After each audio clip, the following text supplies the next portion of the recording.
Hello बच्चों, so let's solve this question and question says if a current of 0.5 ampere flows through a metallic wire for 2 hours then how many electrons would flow through the wire। देखो यहाँ से question बोल रहा है कि अगर किसी मेटेलिक वायर में से 0.5 एम्पेयर का करंट 2 आवर के लिए फ्लो किया जाता है, ठीक है, तो उसके बाद how many electrons flow through the wire, तो कितने इलेक्ट्रॉन उस वायर में से फ्लो होंगे। तो चलिए इस क्वेश्चन को सोल्व करते हैं।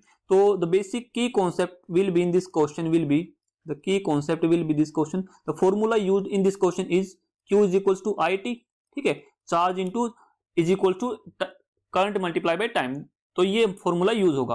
अब देखो हमको पता है कि जो करंट है, करंट कितना फ्लो हो रहा है, करंट हमको पता है कि 0.5 एम्पियर फ्लो हो रहा है और टाइम कितना फ्लो हो रहा है, टाइम हो रहा है 2 आवर्स के लिए, ठीक है, 2 आवर के लिए ये 0.5 एम्पियर करंट फ्लो हो रहा है। तो इसका मतलब ये हुआ कि अगर मैं इसको सेकंड में निकालूं टाइम को, तो ये आ जाएगा 2 मल्टीप्लाई बाई 60 इतना सेकंड आ जाएगा ना। तो ये यहां से कैलकुलेट करने पर कितना आ जाएगा 7200 सेकंड, इतना टाइम आएगा, ठीक है।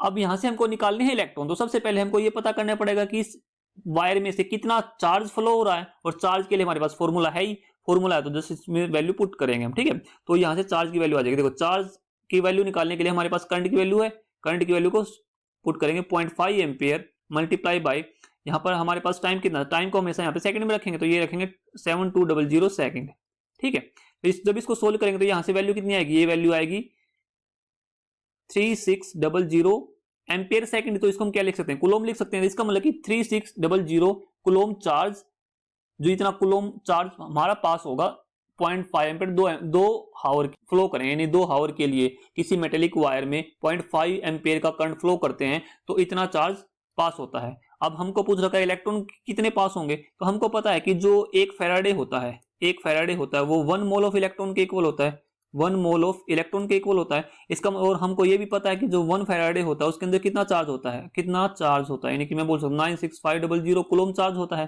ठीक है। तो और 1 मोल ऑफ इलेक्ट्रॉन, 1 मोल की वैल्यू कितनी होती है, 1 मोल की वैल्यू हमको पता है 6 पॉइंट, ये वैल्यू होती है हमारे पास 6.022 इंटू 10⁻³ इलेक्ट्रॉन्स, ठीक है।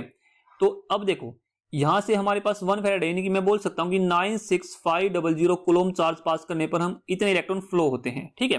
तो 1 कुलोम चार्ज पास करने पर कितने इलेक्ट्रॉन फ्लो होंगे, यहां से मैं आराम से कैलकुलेट कर सकता हूं ना, 6.200 इंटू 10⁻23 डिवाइड बाई 96500, ठीक है। और हमको निकालना कितना, कितने चार्ज के लिए, हमको निकालना 3600 के लिए, तो यहां से हम इजिली कैलकुलेट कर सकते हैं। 3600 कुलोम चार्ज पास करने पर देखो यहां से 6.200 note 200 6.022 into 10⁻23 divide by 96500 into 3600, यहां से जो वैल्यू आएगी वो कैलकुलेट करने पर कितनी आएगी, ये 2.246 इंटू 10⁻22 इलेक्ट्रॉन्स। तो ये इतने इलेक्ट्रॉन्स पास होंगे, कितना चार्ज पास करने पर, इतना जब हम चार्ज पास करेंगे तो इतने इलेक्ट्रॉन्स फ्लो होंगे मेटेलिक वायर में से।